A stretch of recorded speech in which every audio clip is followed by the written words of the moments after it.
Kamusta mga kababayan? Ikaw ba ay isang heavy truck driver or ikaw ba ay nagtatrabaho sa isang hotel or restaurant?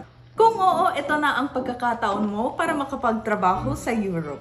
Ang mga employer ay kasalukuyang naghahanap ng mga aplikante at nag-aalok ng sahod na mula 1,500 to 2,400 euro kada buwan.